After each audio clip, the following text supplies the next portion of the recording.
occurrences, toutes les propriétés que l'on trouve dans l'occurrence ou dans le type de notre ossature va nous permettre de déterminer et de construire notre nomenclature. Alors pour cela, il faut aller sur nomenclature, on clique sur la touche droite de la souris et on vient ici sur nomenclature quantité. On pourrait également faire une nomenclature des tableaux, des poteaux, des relevés de matériaux ou une nomenclature des listes de feuilles, c'est-à-dire des mises en page en réalité, et ou des listes de vues ici. Donc on va nous partir sur nouvelle nomenclature quantité.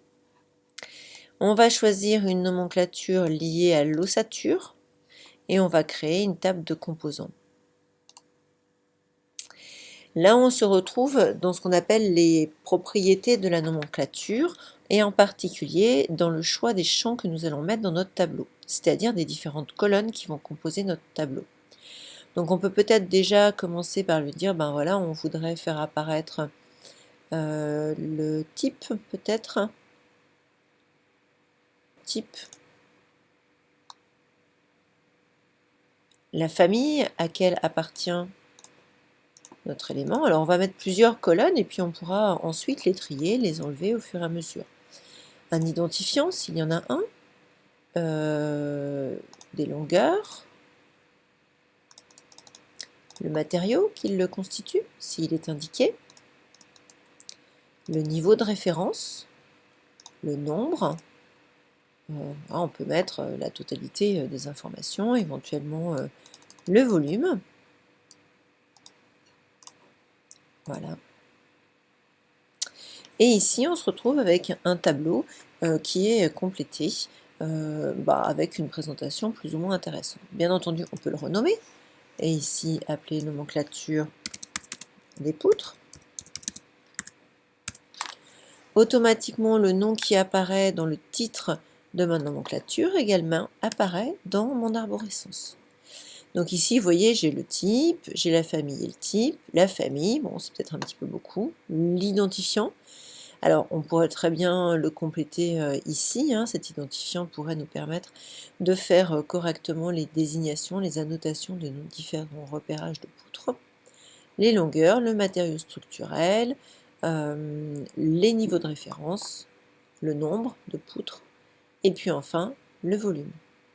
Alors, on peut trier de façon un peu différente cette arborescence-là. Retourner donc ici dans les champs, enlever peut-être un certain nombre d'éléments, peut-être que famille et type, ça n'a pas trop lieu d'être si j'ai déjà le type. Voilà, on va faire comme ça. L'identifiant, finalement, il n'apparaît pas. On va garder la longueur. Peut-être le matériau structurel, on va le mettre avant. Donc le type, le matériau structurel, la longueur. Le niveau de référence, peut-être même en premier. Le nombre et le volume. Donc là, j'ai simplifié un petit peu mon tableau. On peut également, en retournant dans cette propriété de nomenclature, aller mettre, ne prendre aucun filtre et aller choisir un tri et un regroupement. Par exemple, lui dire, voilà, je vais regrouper toutes les poutres en mettant une en tête qui appartiennent à un niveau de référence en particulier. Si je lui demande ici de mettre un pied de page, je peux à ce moment-là calculer des totaux. Alors, des totaux uniquement ou des nombres. Alors, on va déjà mettre totaux uniquement pour voir ce que ça donne. Mettre une ligne vierge entre chaque élément. Et voilà ce que ça me donne. Là, j'ai toutes les poutres du niveau R+1. Là, toutes les poutres du niveau R+2. Alors, j'avais demandé des totaux et pourtant en bas, je ne les vois pas, ces totaux.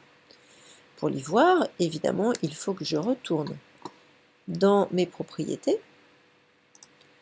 Et ici, dans mise en forme, je vais dire, voilà, les totaux que je voudrais, c'est le totaux sur les volumes. Donc ici, pour l'instant, on me dit que je n'ai aucun calcul. Je peux lui demander de calculer le total. Et là, je vois apparaître le total au niveau de mon volume. Quand j'ai choisi de faire le regroupement, je lui ai demandé d'afficher uniquement les totaux. Donc ici, il faudrait que je lui dise titre, nombre et totaux. Alors ici, je vois le titre. Donc c'est toutes les poutres du niveau R+1. Il y en a 11. et le volume total, c'est 6,37 mètres cubes. Bon là, je peux encore faire des filtres un petit peu plus complexes, ou plutôt des tris, des regroupements un peu plus complexes, en lui disant je vais trier par niveau, et puis ensuite je vais trier par matériaux structurels, en mettant une en tête, peut-être pas forcément, et puis peut-être en mettant un total. Si je fais ça, je me retrouve avec un tableau où j'ai les poutres du R+1 qui sont en acier, les poutres du R+1 qui sont en béton, ici, avec leurs totaux en béton. Et puis ensuite, je passe au niveau, ici, R+2, et j'ai les poutres en béton coulées sur place, et les poutres en béton, alors coulées sur place, vous voyez, en fait, c'est pas le même matériau. En réalité, c'est le même matériau, mais il a été défini comme deux matériaux différents sur le logiciel.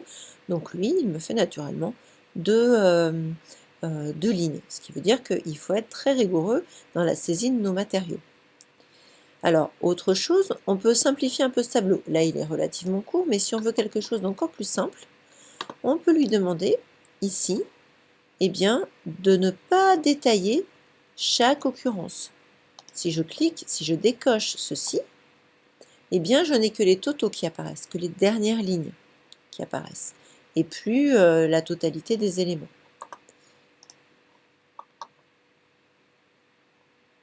Alors, je vais, pour l'exemple, quand même détailler les différentes occurrences. Il est également possible de faire des calculs. Donc, de lui demander, par exemple, de rajouter un calcul là-dedans. Admettons que l'on ait défini des coûts pour chaque élément. Hop, ici, je vais aller dans Gérer, coûts, et je vais lui mettre des coûts. Alors, dans la colonne de coûts, pour l'instant, on n'a rien rentré. On va rentrer des valeurs. On va rentrer des valeurs ici. Alors, vous voyez que les valeurs que je vais saisir ici vont directement apparaître, évidemment, dans les différents coûts. Ça pourrait être des prix par élément, hein, par type. Donc, ça, c'est des caractéristiques de type. Et donc, du coup, on pourrait avoir, on imagine, un prix unitaire ou plutôt un prix par mètre linéaire. Admettons que ce soit un prix par mètre linéaire. C'est un coût par mètre linéaire. Maintenant, je voudrais faire en sorte que ce coût, il apparaisse ici au total. Donc, il faudrait que je puisse multiplier cette valeur-là par la longueur. Et la longueur, ici, elle apparaît dans une unité qui est le millimètre. Bon, ce n'est pas forcément très explicite. Donc, est-ce que je peux changer ça? Pour cela, je vais aller dans les champs. Je vais faire une fonction. Je vais faire une fonction où je vais marquer coût total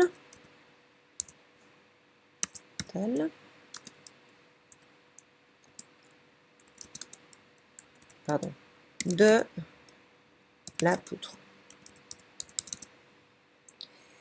Alors, bon, je vais donner une formule qui va être commune à tous les corps de métier, donc je reste sur commun, je pourrais mettre ça sur structure, mais je vais me dire que c'est une valeur commune. Alors, c'est pas vraiment un texte, bah, on peut dire que c'est une devise. Si je fais ça, je vais lui dire, eh bien, je vais prendre le coût, qui est un coût par mètre linéaire, et que je vais le multiplier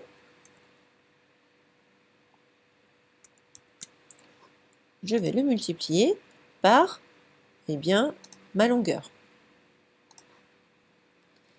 Voilà, et à ce moment-là, je clique sur OK. Unité incompatible. Pourquoi unité incompatible? Parce que pour lui, le coût, c'est déjà en euros. Donc si je le multiplie par une longueur, ça ne peut pas devenir un coût. Ça ne peut pas être une devise en euros. Donc je vais le diviser par 1 pour qu'il comprenne que l'unité qui m'intéresse, c'est l'unité du coût. Et là, ça fonctionne. Et là, eh bien, j'ai directement la multiplication qui apparaît.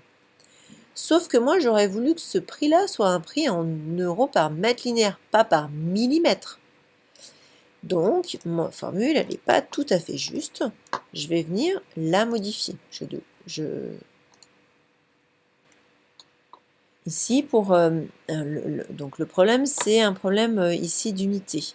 Donc, je vais simplement aller ici dans « Formater une unité ». et lui dire je ne vais pas utiliser les unités du projet, mais je vais utiliser le mètre. En gardant par exemple 2 chiffres significatifs après la virgule. Donc là, je suis passée en mètres. Je retourne dans mon champ, je peux venir ici modifier ma formule. Et au lieu de lui dire automatiquement, il est venu me rajouter un millimètre.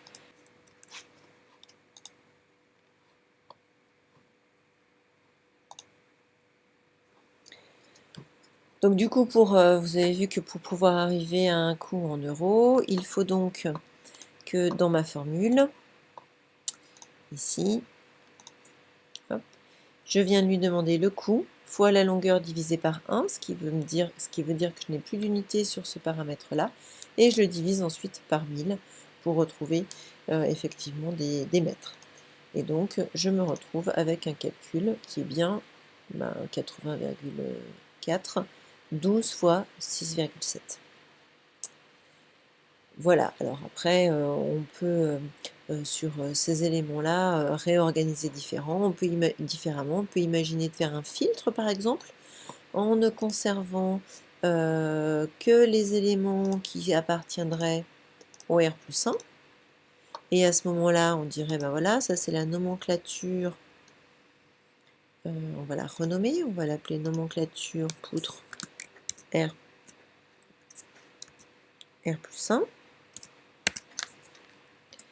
Et puis cette nomenclature, je viens simplement la dupliquer. Voilà, et celle-ci, je l'appellerai nomenclature R+2. Et je pourrais faire un filtre. Et ici, au lieu de prendre le R+1, je prends le R+2.